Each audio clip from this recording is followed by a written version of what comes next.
Muy buenas, saludos para todos. Qué bueno que están con nosotros. Yo soy Nino, esto es Ser Sostenible, ya estamos en el aire.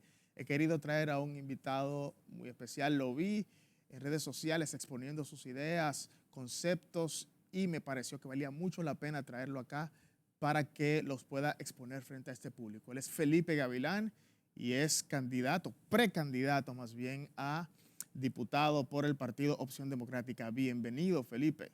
Muchísimas gracias, Nino. Un placer estar aquí. Seguro que muchos lo han visto en redes sociales porque Felipe se está convirtiendo en un pequeño fenómeno, ¿no? En Instagram, en TikTok, etcétera, porque su modus operandi es un tanto disruptivo, ¿cierto? Poco común, yo diría. Claro. Podríamos llamarlo así. Sí. Cuéntanos cómo te introdujiste en la política y digamos que los aspectos fundamentales de tu proyecto. Muy bien.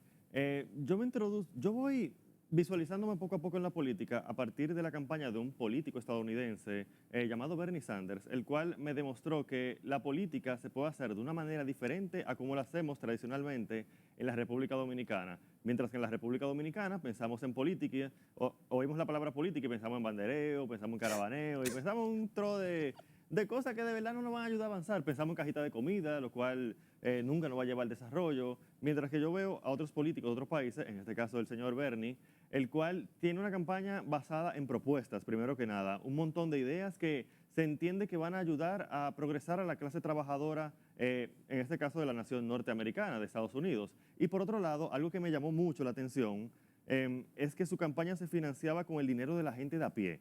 O sea, la donación promedio en la campaña de Bernie era de $27, que serían unos 1.500 pesos más o menos hoy en día. Pero ese señor llegaba a recaudar montos de hasta $100 millones a partir de donaciones pequeñas. Y yo pienso que eso es fundamental porque eso ayuda a que la gente se empodere y se involucre en la política y no piense que la política es solamente para las personas ultra ricas ni para el gran empresariado, sino que todos podemos participar en la política. Eso por un lado. Por otro lado, en el 2020...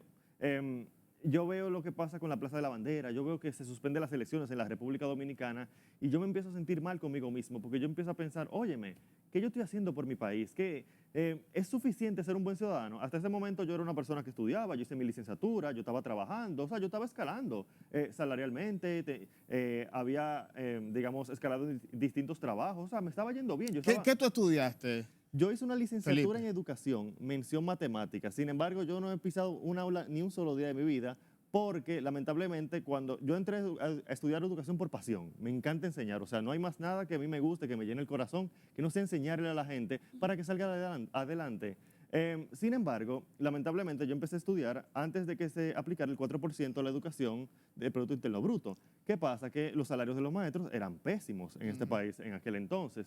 Y yo dije, wow, pero yo no puedo decir que está estudiando tanto para ganar 10.000 pesitos, que fue lo que me ofrecieron una vez. Sí. Incluso recuerdo. No, entonces me puse a estudiar paralelamente programación, desarrollo de software, de manera, digamos, independiente, siendo autodidacta. Logré conseguir mi primer empleo y por ahí he escalado. Y hasta el 2019 yo estaba trabajando en el sector privado, el mismo tema de la programación. Ahora yo lo que soy es un emprendedor. Porque yo básicamente, dado que me encanta tanto la enseñanza, lo que hago es enseñar a otros a programar a través de mi propio negocio. Yo básicamente lo que hago es que yo tengo una plataforma a través de la cual yo subo los cursos para que la gente los compre por ahí y eso es básicamente de lo que yo vivo. Y la gente los compra. Bueno, vivo de eso. Tengo Sí. 4 años viviendo de eso. Bueno, excelente. Sí. Y es también un buen ejemplo, ¿no? Para mucha gente que no sabe qué hacer, ¿no? Que no tiene trabajo, pero tiene conocimiento, ¿verdad? Es una forma también de que la gente se motive por ese lado. Me parece interesante lo que tú mencionaste sobre Bernie Sanders y es precisamente lo que me llamó a mí la atención de tu campaña. Tú no aceptas dinero de rico. O sea, que aquí viene un Bichini, un Barletta, un Risek a decirte, mira, Felipe, me encanta tu proyecto, yo te voy a dar 30 millones de pesos para promoverlo, para financiarlo. Tú le dices que no. Yo le digo que se lo doy a John Péame. No, en mi campaña ese dinero no cabe. Actualmente mi campaña lleva algunos 130.000 pesos en donaciones y la donación promedio hasta ahora es de 455 pesos. Es decir, hay personas que me donan un chimá, 500 pesos, hay personas que me donan menos. El otro día una persona de San Cristóbal me donó algunos 95 pesos, si mal no recuerdo, según el comprobante que me mandó. Bien recibidos. Bien por recibidos. ti. Sí, sí, sí, yo los recibo todo. Una mujer de Herrera me mandó 50 pesos el otro día y yo estoy contento porque son donaciones que para mí significan mucho porque son personas que hasta ahora posiblemente no sentían que era posible para ellos participar de una manera tan activa en una campaña política, financiándola. 95 pesos parece poco, pero yo le decía a esa persona de San Cristóbal que con 95 pesos yo imprimo como 30 volantes. Esos son quizás a lo mejor 30 votos. Y es con transparencia, o sea, tú, los 95, ya ahí está el recibo y esa persona sabe que tú los vas a utilizar bien. Correctamente. Yo cada cierto tiempo hago una rendición de cuentas. Una vez al mes yo hago una rendición de cuentas en donde yo digo cuántos han sido mis ingresos, pero también los gastos. Por ejemplo,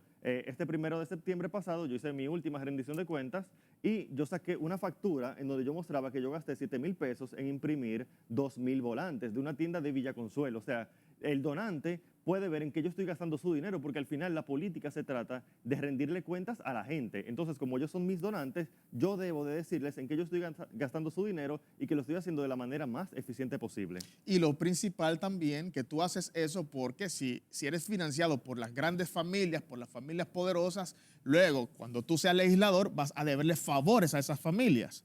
Que es uno de los grandes problemas que tenemos en la República Dominicana, que tenemos... podemos ver en artículos como Diario Libre que vemos que en la campaña del 2020 al PRM le donaron de hasta 8 millones. Por ejemplo, yo siempre destaco el caso de la constructora, no recuerdo bien el nombre, GBH, algo así, pero que donde 2 directores generales de esa constructora le donaron cada uno al PRM 8 millones de pesos. Y luego uno se pregunta, pero óyeme, ¿pero es que eso es de la abundancia de su corazón o es que esperan conseguir algún tipo de favor político? Y es un problema, porque entonces si algún día ellos reciben algún tipo de beneficio, algún tipo de licitación que la ganan, quizás sea limpiamente, yo no estoy diciendo que están haciendo algo ilegal, para nada, pero si se lo ganan, ¿qué va a pensar la gente? Que fue por de verdad que presentaron la mejor propuesta. Porque calificaban. La mejor propuesta para la licitación, o esos 16 millones de pesos tuvieron algo que ver. Esas son dudas que yo pienso que lacera nuestra democracia, porque hace a la gente pensar que el rico tiene más derecho que el pobre, y no debería ser, porque todos somos iguales al final. Bueno, mira, yo tengo la teoría de que todos y cada uno de los grandes problemas que tenemos en la RD son culpa de los legisladores. Alguien me va a decir, Nino, tú estás loco o whatever, pero esa es una teoría que yo tengo en mí, nadie me saca de ahí, porque los legisladores, estamos hablando del primer poder del Estado, ¿no? El poder legislativo se supone que es el poder que representa el equilibrio, que tiene que equilibrar los poderes y que tiene que de alguna manera alarle las orejas al Ejecutivo, ¿cierto? Pero sabemos lo que hacen los legisladores en la RD, se apandillan cada vez que pueden con el Ejecutivo y legislan no necesariamente en favor del votante, sino de otros intereses, de intereses foráneos, de intereses de multinacionales o de empresarios. Entonces, en ese sentido, yo quiero que tú le expongas a nuestro público las propuestas que tú tienes como legislador. Yo tengo básicamente 3 propuestas banderas que son con las cuales yo me presento. La primera es una ley de emergencias que básicamente lo que busca es evitar que cuando llevan una persona pobre a una emergencia de una clínica lo puedan rebotar, porque ahora mismo si una persona pobre no tiene dinero para hacer un depósito, no lo atienden en la emergencia y por tanto eso pone en peligro su vida, lo cual lamentablemente, ciertamente ha acabado con la vida de algunas personas. Por ejemplo, Ana Karina Reynoso, una mujer de San Cristóbal, perdió la vida porque en la clínica Independencia se negaron a atenderla porque carecía de 8,000 pesos para hacer un depósito y ahora esa dominicana no está entre nosotros. La propuesta ahí es encarcelar al médico o al director de la clínica u hospital que imponga esa política de que no atiendan a las personas sin un depósito y también una sanción económica importante a la clínica a manera de disuadirla para que no siga haciendo esa práctica. En segundo lugar, también siguiendo con el tema del derecho a la salud, está una ley de recetas médicas, que es algo que se aplica en muchos países del mundo. Básicamente, ahora mismo cuando tú vas al médico y te atienden y te hacen tu recetica, tu tratamiento, algunos médicos te ponen la marca del medicamento. ¿Pero por qué? Porque ese médico usualmente tiene algún tipo de trato con la farmacéutica que le va a pasar una comisión a medida que más pacientes compren ese medicamento a través de esa receta. Lo que proponemos es prohibir que se coloque la marca del medicamento en la receta. ¿Por qué? Porque al final tú no bebes marca. Yo pienso, tú bebes medicina, tú bebes lo que se conoce como el principio activo. El compuesto activo. El sí. compuesto o el principio activo, que es como el ingrediente que tiene el medicamento. Y de esa manera, eso va a abaratar el costo de la salud en la República Dominicana sin subirte la prima de tu seguro y sin subirte un solo peso de impuesto.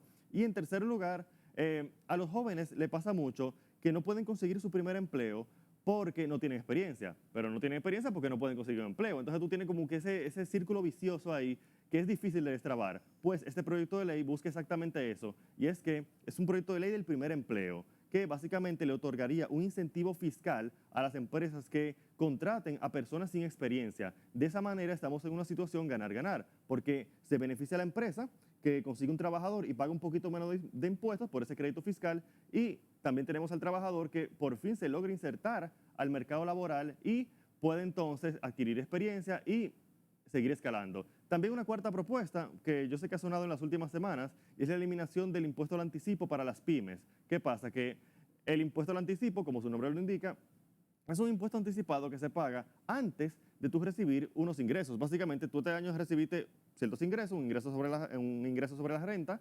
tienes que pagar el impuesto sobre la renta por ese ingreso, y el año que viene como que la DGI te proyecta que tú vas a ganar algo similar. Entonces tú tienes que pagarlo de manera anticipada mensualmente. Pero eso no debería ser, porque hay empresas, sobre todo las pymes, que tienen fluctuaciones en sus ganancias y por tanto eso puede hacerlas incluso que salgan del mercado, que quiebren. Y por tanto proponemos eliminar el impuesto al anticipo como mínimo para las pymes, para que esos negocios se puedan seguir desarrollando sin tener que pagar ese impuesto que se supone que era transitorio, que fue creado en el 2001, transitorio que era por algunos años y ya lleva 22 años. Es correcto, era transitorio y ahí lo tenemos, el famoso, el tristemente célebre anticipo. Bueno, Felipe, la verdad es que muy nutritivo nuestro encuentro. Lamentablemente hemos llegado al final, ya no tenemos más tiempo. Si tú tienes algún otro mensaje, un mensaje final que quieres darle a la audiencia y por supuesto tus redes sociales para que el público pueda entrar en contacto con todas las cosas que tú proyectas, que son interesantísimas sobre los temas de actualidad, pues ahí están las cámaras. Yo quisiera decirles que todos podemos entrar en la política y es muy importante que lo hagamos porque quien no se mete en política, la política se mete con él. La política tiene que ver con todo lo que hacemos en la vida, tiene que ver con la salud, tiene que ver con la educación, tiene que ver con la seguridad ciudadana. Cualquier problema que tú tengas solamente se soluciona a través de la política. Las soluciones individualizadas no funcionan. Quizás funcionarán para ti, a lo mejor, pero lamentablemente a gran escala no nos ayudan a avanzar como país, y por eso yo te invito a que te sumes a cualquier campaña política, que lo conozcas, que te acerques a la persona, que veas cómo está haciendo campaña. Si hace campaña regalando fundita de comida, ya tú sabes que ahí no es. Ahí no. Ahí no es. No, ahí no es, porque eso no nos ayuda a progresar.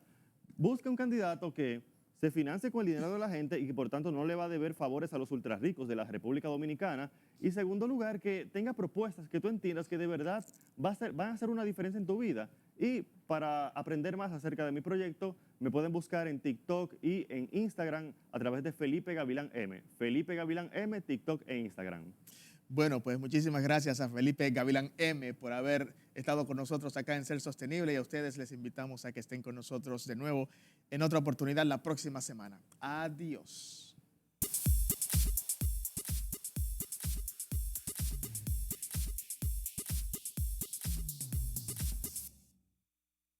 Dar el primer paso nunca ha sido fácil, pero la historia la escriben quienes se unen a los procesos transformadores, impactando la vida de las personas en el trayecto.